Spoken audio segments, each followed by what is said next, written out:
grafiknya itu dia terbuka ke atas atau ke bawah gitu ya. Oh, kalau kita perhatikan, dia grafiknya itu dia terbukanya adalah ke atas gitu ya. Kalau terbuka ke atas, maka A-nya dia lebih dari 0.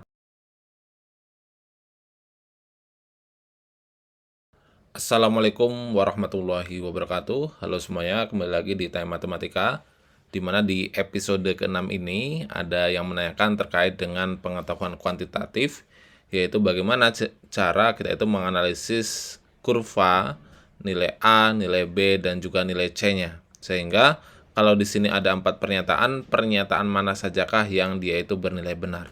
Oke, jadi di sini misalkan kita memiliki fungsi kuadrat yaitu y sama dengan ax kuadrat, kemudian ditambah dengan bx, kemudian ditambah dengan c. Nah, kita harus menentukan nilai dari setiap a, b, dan c di sini. Oke, yang pertama, untuk nilai a terlebih dahulu, jadi nilai a itu cukup kita lihat grafiknya itu dia terbuka ke atas atau ke bawah gitu ya. Oh, kalau kita perhatikan, dia grafiknya itu dia terbukanya adalah ke atas gitu ya. Kalau terbuka ke atas, maka A-nya itu positif. Maka A-nya dia lebih dari 0. Kemudian yang berikutnya, kita akan menentukan nilai B. Nah, untuk menentukan B, biasanya kita menentukan terlebih dahulu titik puncaknya, tapi hanya nilai X-nya.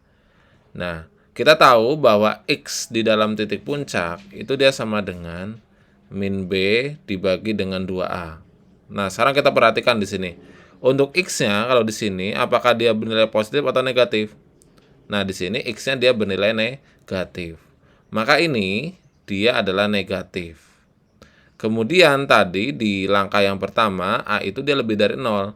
Maka karena A-nya ini dia lebih dari 0, maka A ini dia bernilai positif. Maka B-nya itu harus bernilai apa? Agar hasilnya itu adalah negatif. Nah, karena di sini udah ada negatif, maka B ini dia harus bernilai positif. Maka untuk B-nya dia lebih dari 0. Kemudian yang terakhir adalah nilai C-nya. Nah, jika nilai C sebetulnya cukup kita lihat titik potong kurvanya dengan sumbu Y. Nah, sumbu Y ini kan yang ini nih. Nah, kalau kita perhatikan di sini titik potongnya dia berada di Y yang positif. Artinya nilai C-nya itu dia lebih dari 0. Maka ketika kita sudah menentukan A, B, dan C untuk nilainya, kita bisa menentukan satu persatu. Yang satu, A kali B dia lebih dari 0. Ya, ini dia bernilai benar karena A-nya lebih dari 0 dan B-nya dia juga lebih dari 0.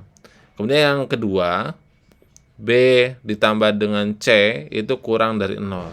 Nah, ini tidak dapat salah gitu ya, karena B dan C itu tadi adalah positif, maka nggak mungkin dia itu kurang dari 0. Kemudian yang ketiga, A dikurangi dengan C kurang dari 0. Nah, ini juga tidak bisa kita tentukan. Kenapa nggak bisa kita tentukan?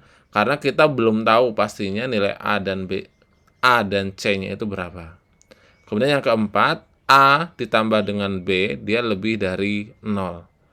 A dan B dia lebih dari 0. Maka dia juga bernilai benar. Maka untuk kasus kita kali ini, jawabannya itu adalah yang D gitu ya. Meskipun tadi yang nomor 1 dia juga bernilai benar. Oke, itulah pembahasan kita di episode ke-6 ini. Silakan jika ada pertanyaan lainnya dapat dituliskan di kolom komentar. Semoga video penjelasan ini bermanfaat dan terima kasih.